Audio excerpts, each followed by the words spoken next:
Welcome back to Sober Kart. The Mario Kart World Direct dropped, and let's be honest, it didn't exactly blow anyone's engine. I would have liked to get this video out sooner, but, with so much groundbreaking content to process, like how now we can play as Mario, and oh wow, there's a camera mode, I really had to take some time to recover. In all seriousness, though, we were expecting big reveals, new mechanics, and maybe even a deep dive into how this game is going to redefine Mario Kart. But what we got kind of felt like a recap trailer for stuff most of us already pieced together weeks ago. But we're not going to just be here to complain today. We're going to break down everything that the Direct did show, and more importantly, take a closer look at subtle wins, new visuals, confirmed mechanics, and a few overlooked clues that probably slip past the casual viewer. I still think this game looks really great. Visually, it's a massive step up, and conceptually, Mario Kart has never been this ambitious, but I really don't understand Nintendo's business decision here. Why hype up this Direct so hard, only to show us things we already saw in demo footage? That being said, I'm still giving them the benefit of the doubt.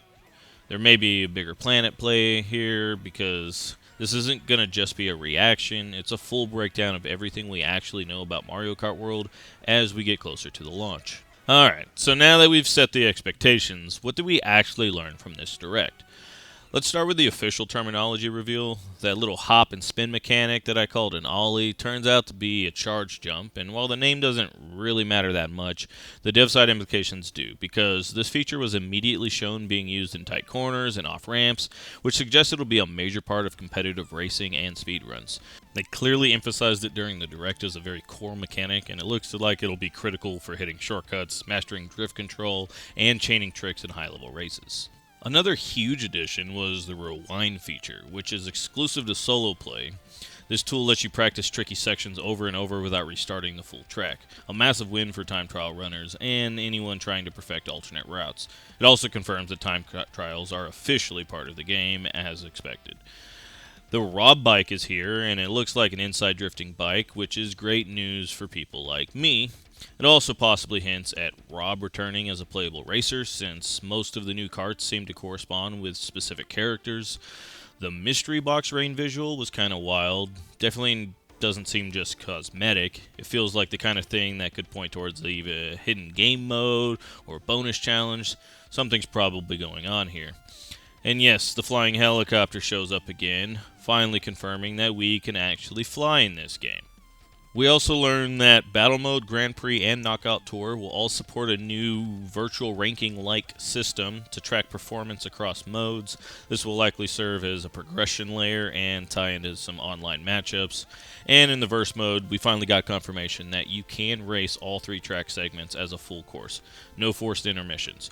It also looks like alternate routes within tracks may have their own optimal lines and leaderboard times.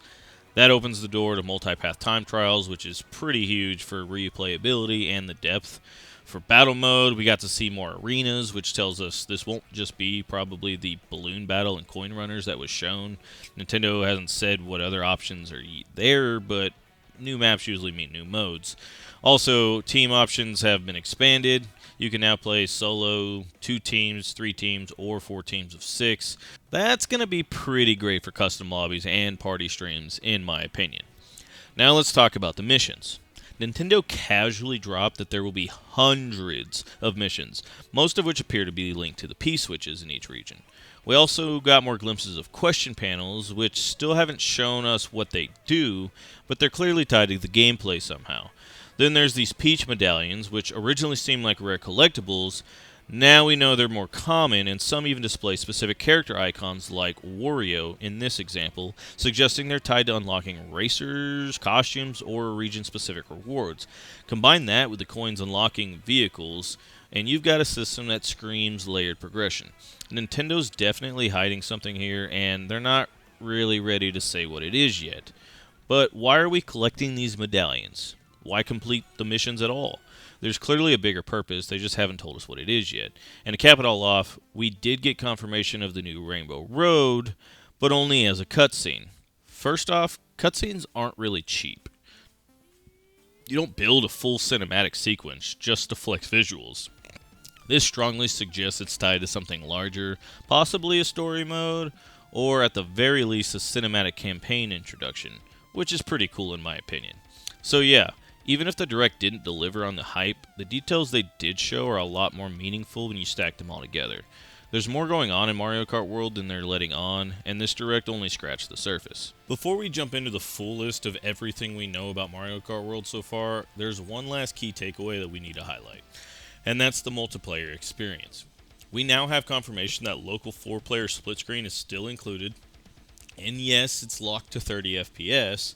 Now that might sound like a downgrade in 2025, especially when you compare it to some other consoles, but here's the thing. Nintendo has always prioritized gameplay accessibility and fun over pushing pure hardware benchmarks, and for a game like Mario Kart where tight controls and consistent pacing matters more than ultra-high refresh rates, 30 FPS and split screen is still totally playable and honestly kind of expected. But here's where it gets more interesting.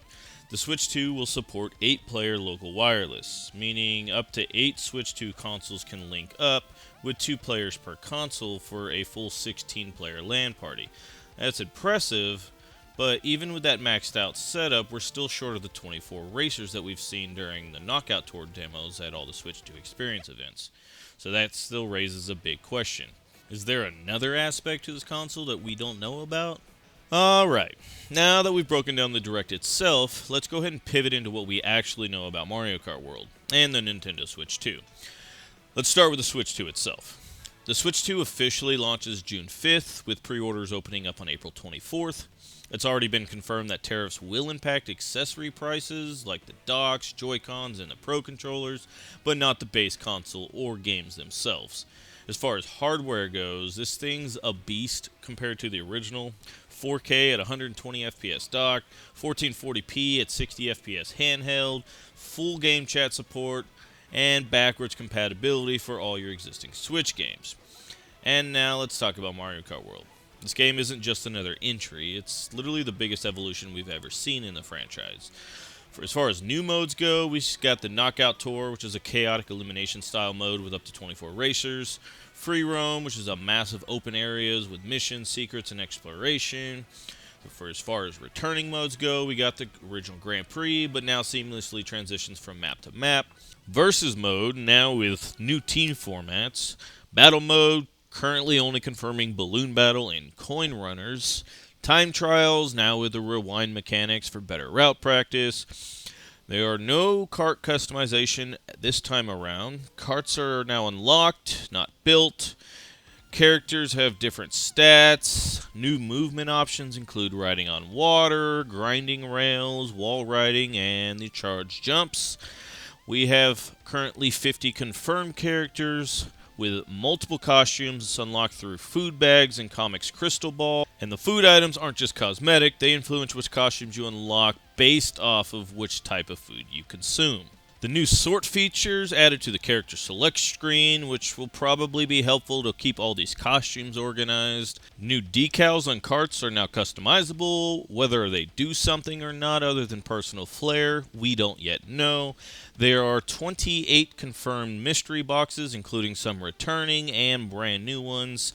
The item auto-holding behind racers are now by default. Camera inversion and control customization is now included. Boats, 18-wheelers, and even helicopters can be fully driven, each handling differently, and adds to the open world exploration and gameplay diversity. You can also pull off multiple tricks per jump now. Airtime actually matters. And lastly, Nintendo is definitely holding back a few surprises. We've seen more than 32 tracks, though keep in mind 2 of those, Peach Stadium and Crown City, appear in multiple cups, and some are just segments of larger connected tracks in Knockout Tour or Grand Prix modes. So, after digging through every trailer, demo, and basically every frame Nintendo has released, we're still left with a mix of confirmed hype and being unanswered questions. Is Mario Kart World the revolution we were promised? Or is Nintendo still holding back the real meat of this game until we're much closer to launch? From what we've seen, open world mechanics, evolving race formats, unique unlocks, and massive multiplayer, there's still huge potential here. But potential doesn't necessarily mean payoff. Not yet. We'd like to hear from you. Are you still excited for Mario Kart World? What are you hoping to see revealed before June 5th? What's the one feature or character that would lock this in as your favorite Mario Kart game of all time? And beyond that, let's talk Sober Kart. What type of content do you want to see from us leading into the launch? More deep dives, Mario Kart World breakdowns, follow-ups, esports coverage? Drop your answers, please. And if you've made it this far, seriously, thank you. We would really love to hit 1,000 subscribers before Mario Kart World launches, and every like, comment, and share helps us get us one step closer. Don't forget to subscribe if you haven't already, and check out our previous videos on secret tracks and hidden map edits. Thanks for watching, and we'll see you next time. Let's go.